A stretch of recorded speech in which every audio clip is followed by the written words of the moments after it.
Dear students, welcome to today's class. Our topic for today is Kawasaki disease, or it is otherwise known as KD.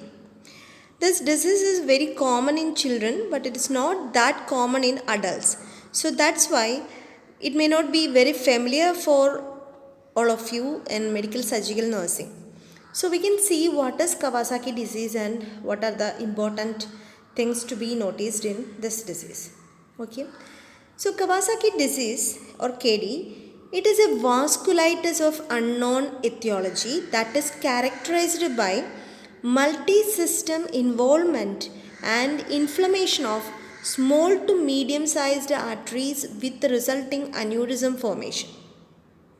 So the main problem here it is the inflammation of the small to medium-sized arteries. Okay, so the arteries are undergoing inflammatory changes, vasculitis is happening, and this is occurring in small to medium sized arteries. So there is a chance of getting aneurysm formation when it is getting inflamed. As a result of that, the aneurysm changes or aneurysm formation can happen and it complicates the condition. So this is about the Kawasaki disease.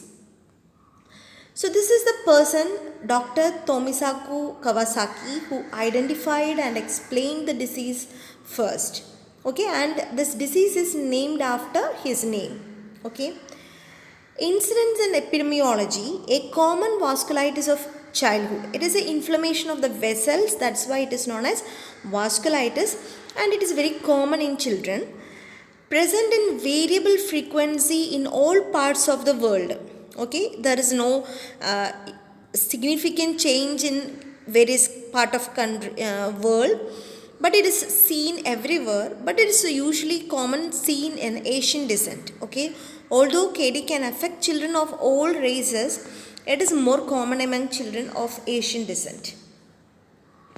Commonly occurs in children younger than 5 years. So this is a vasculitis of children and it is usually seen in less than 5 years of age and is the peak between ages 2 and 3 years. Between 2 to 3 years, that is a maximum peak time for this particular disease. And it is very rare in children older than age 7. So this is about the incidence and the age wise incidence of this Kawasaki disease. Okay, hope you all are clear. It is a very disease of small children. It is a vasculitis. Inflammation of the arteries are happening. Arteries in the term like small to medium sized artery. So in various parts of the body it can affect. So it can lead to multi-organ disease, or it can affect this different organs or different organ systems. So hope you all clear with this content this much. A seasonal variability has been described with a peak between February and May, but the disease occurs throughout the year. So there is a peak time seasonally, that is February to May. Okay, and it is the commonest cause of acquired heart disease in children below 5 years in developed world. So this is a common acquired heart disease, okay, especially in children less than 5 years. The clinical manifestations, the clinical course can be divided into 3 phases, okay, the acute phase, subacute phase and convalescent phase. And aneurysmal involvement of the coronary arteries is the most important manifestation or the problem of this particular disease, because it is affecting small to medium sized arteries. It can affect the coronary arteries also. So it can lead to coronary artery aneurysms. It again complicates the condition. So this is about the 3 phases: acute phase, subacute phase and convalescent phase. So week 1 to 2 will be for acute phase and subacute phase will be maximum 4 weeks from 2 weeks. Okay, and convalescent phase it can extend up to 8th week. From 6 to 8 weeks it will be Kawasaki disease convalescent phase. So you can see one by one phases. Okay, the first phase is acute phase. It lasts up to 1 to 2 weeks. The first 1 to 2 weeks is coming in the acute phase. So during that time, sudden onset of a high fever, that's why the term febrile phase, okay, acute febrile phase. Suddenly the child is presented with high fever, more than 40 degrees Celsius, without an apparent source. There is no respiratory manifestations or urinary tract infections are not noticed in the child, and the child is presenting with high fever. Onset of fever is followed by conjunctival erythema. Conjunctivitis is bilateral and non-suppurative. So you can notice the conjunctival erythema because the arteries which is supplying to the conjunctiva will be inflamed, leading to conjunctivitis. Okay. So when you are comparing this conjunctivitis with the normal, which is a with the suppurative type, when you are seeing, the normal conjunctivitis is unilateral and it slowly spreads to the bilaterally. But here in Kawasaki disease, the conjunctivitis or the erythema of the conjunctiva will be seen in both eyes like bilateral, and it is non-suppurative like pus, or the discharge may not be coming out from the eyes. So this is the characteristic feature of this conjunctivitis in the Kawasaki disease. In mucosal changes, it includes dry, cracked lips and strawberry tongue. Okay. So in megaloblastic anemia, in folic acid deficiency also, we have seen that the tongue will be strawberry colored. And here the tongue will be strawberry colored because of the inflammation of the arteries, small arteries which is supplying the tongue. So that is the mucosal change which can be seen like dry, cracked tongue with strawberry color. Okay. The another manifestation is cervical lymphadenopathy. So it is usually seen in 70% of children and should be greater than 1.5 centimeter in diameter for the purpose of diagnosis. So cervical lymphadenopathy can be felt like when you are palpating the cervical lymph nodes, there will be enlargement and it will be more than 1.5 centimeter. Swelling of hands and feet can be seen. It will be inflamed and it will be swollen in look. Okay, a rash which can vary in appearance occurs in 80% of children, particularly accentuated in the inguinal and on the chest. So there will be a rash color. Rash can be seen in 80% of the cases, and it will be very much evident in the inguinal region, anal area, and also in the chest. And these are some of the manifestations of acute phase. You can see the conjunctivitis, strawberry colored tongue, genitalia, especially there will be rashes can be seen. Then hands will be swollen, rashes can be again seen, and especially in the anal area also you can see the rashes. So these are some of the manifestation. You can see the cracked lips and reddened lip. You can see cracked lips, dry lips, and hands and feet there will be swollen. It will be swollen and with the rashes, and the perineal region, anal region, private parts everywhere, chest, you can see the rashes. So these are the maximum possible clinical manifestations in the acute phase, and it will be continued like extreme irritability is prominent, especially in infants, because we know that these are children very small, like less than 5 years, especially 2 to 3 years. Toddler period will be very much, they will be irritable. Abdominal pain can be seen, and platelet count when you are checking in blood investigations, usually this time in acute phase it will be normal or slightly increased. Okay, it may be normal or near to normal, slightly increased. Then CSF pleocytosis can be there. We can do the investigations with lumbar puncture. CSF analysis can be done, Arthritis, there will be medium size to large joints, there will be arthritis, pain will be there, inflammations will be there. And carditis in acute phase, like it will be manifested in the form of tachycardia, shortness of breath, or overt congestive cardiac failure. Then giant coronary artery aneurysms can appear in this phase. So coronary aneurysm, if it is a very big one, then it can be expected here in the acute phase. So these are the manifestations of acute phase, and it is lasting for 1 to 2 weeks. First 1 to 2 weeks. Now we are moving to the subacute phase. Okay. So from 2 to 4 weeks, that is initially acute phase was for up to 2 weeks, and after 2 weeks to 4 weeks, subacute phase will be seen.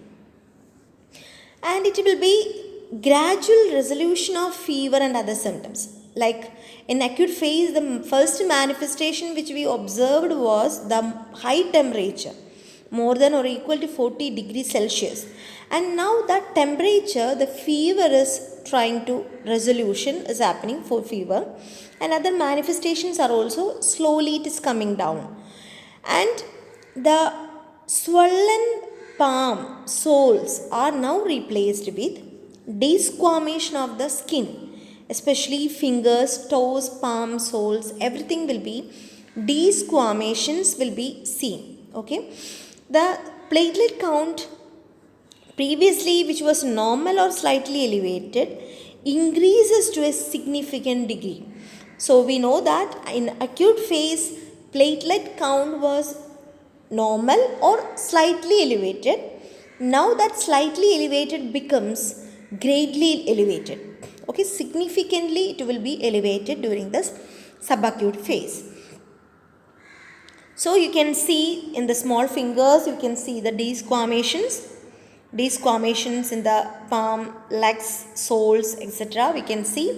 And coronary aneurysms usually appear in the subacute and convalescent phases and pose the highest degree risk of sudden death.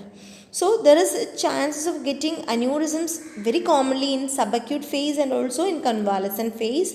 So the risk factors for aneurysm, that means if a child is with Kawasaki disease and the following factors, we have to monitor very closely for the coronary aneurysms. Okay, if the child has a prolonged fever after 2 weeks also, if the temperature is not reducing, prolonged elevation of inflammatory parameters such as ESR. ESR is continuously elevated for more than 2 weeks, age younger than 1 year, and male gender. In these risk factors, the coronary aneurysms, the chance is high. So we have to closely monitor the child with echo and other investigations for the development of coronary artery aneurysms. Okay. Now we can move to the third phase of Kawasaki disease, that is convalescent phase. So now we know that from 4th week up to 6 to 8 week, this convalescent phase is continued and begins with the disappearance of clinical symptoms and continue until the ESR returns to normal. So the complete absence of manifestations which we listed in the previous two phases plus ESR level comes to normal. That is the period of convalescent phase. So this phase is important because during this time also aneurysms can develop in children. So that is also an important phase of, even though manifestations are reducing, internally the chances of aneurysms are still present. So one more change which can be seen in the fingernails of a child after Kawasaki disease during convalescent phase is the Bewes lines of the fingernails. Okay, you can see that is the cuttings in the nails. That is known as Bewes lines. Like when you have lost some finger, when the new finger is coming, that line is known as Bew line. So this will be seen during the convalescent phase of Kawasaki disease. So we can see the diagnostic measures of Kawasaki disease. So an ideal or a single investigation is not there for the Kawasaki disease. That's why we have to exclude the other causes of fever, notably infection. So when the child is with a fever, we have to exclude other reasons of fever, like urinary tract infection, respiratory infections, or any other meningitis, or any other reasons we have to exclude. Then obtain blood cultures and perform chest x-ray. So for that, excluding the other reasons, we can take the chest x-ray, blood cultures, etc. Lumbar puncture can be done, like we have seen that CSF pleocytosis can be noticed. So in order to find that, we can do the lumbar puncture and take the CSF for investigations. In acute phase, inflammatory parameters are elevated. So during this first phase, if the child you are receiving in your ward or emergency unit, you can expect the following changes, like ESR will be more than 80 millimeter per hour, and lumbar puncture shows pleocytosis, like CSF shows the pleocytosis. Test of hepatobiliary function may be abnormal. So these are the changes which can be noticed in the first 2 weeks acute phase. Okay. In subacute phase, if the child is after 2 weeks, then you can notice greatly elevated platelet counts. So even in acute phase it was slightly elevated, but now in acute phase, subacute phase, platelet count will be greatly elevated. Development of coronary artery aneurysms can be there. That should be find out through the echocardiogram. More frequent echocardiograms and coronary angiography are indicated for clients who develop coronary artery abnormalities. So whoever is in the risk factors of getting factors of developing this coronary artery aneurysm, they should do repeatedly the echocardiogram and the other test to find out the chances of getting coronary artery aneurysms.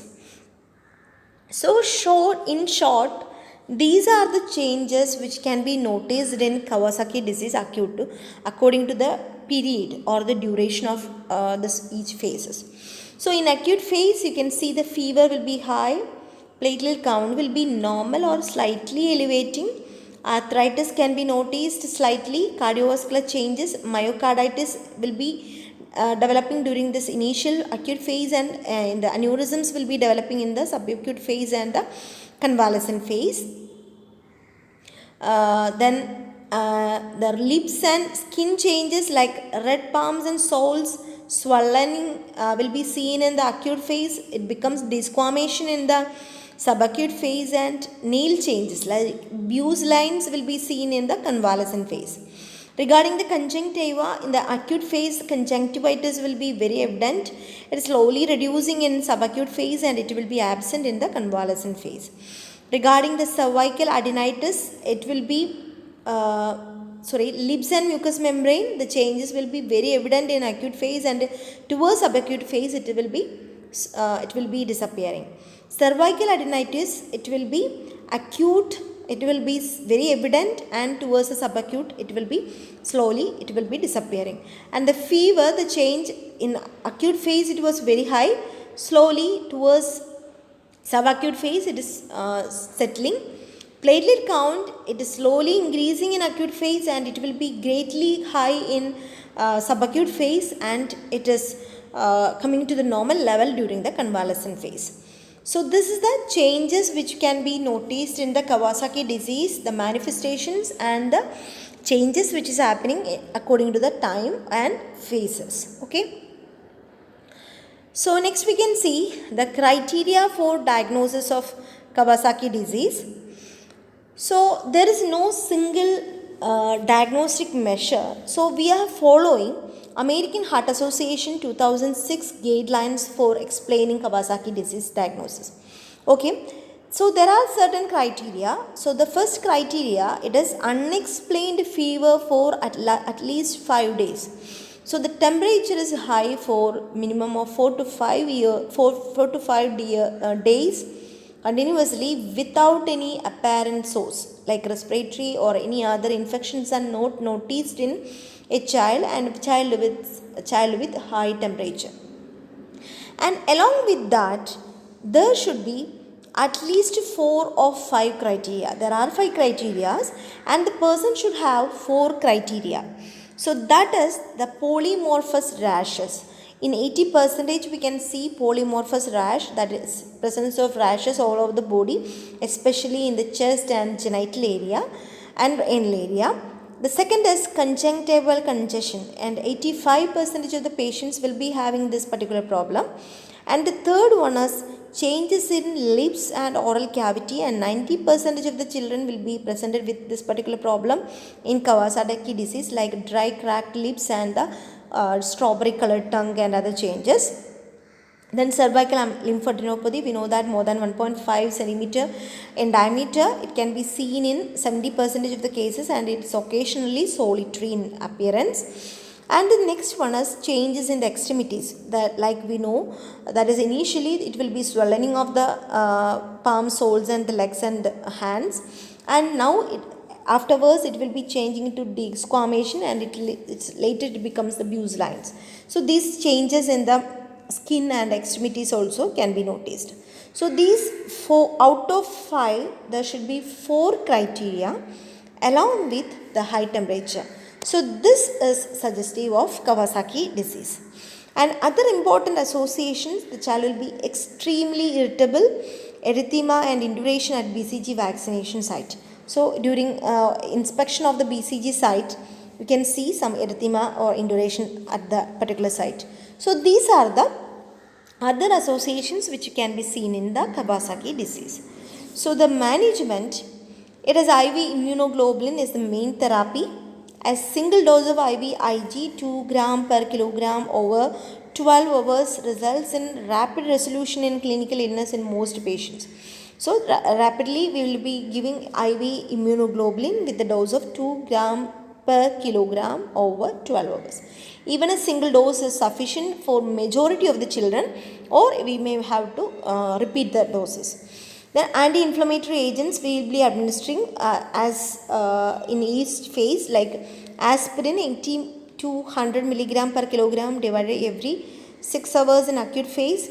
When fever has resolved for at least 48 hours, the dose of aspirin 3 to 5 milligram per kilogram as a single dose, and dose to be continued for 6 to 8 weeks, and corticosteroids are rarely used. So main anti-inflammatory agent which we use in this condition is aspirin. Okay. So the complications are noted: coronary artery thrombosis, peripheral artery aneurysms, coronary artery aneurysms, myocardial infarction, myopericarditis, congestive heart failure, aseptic meningitis.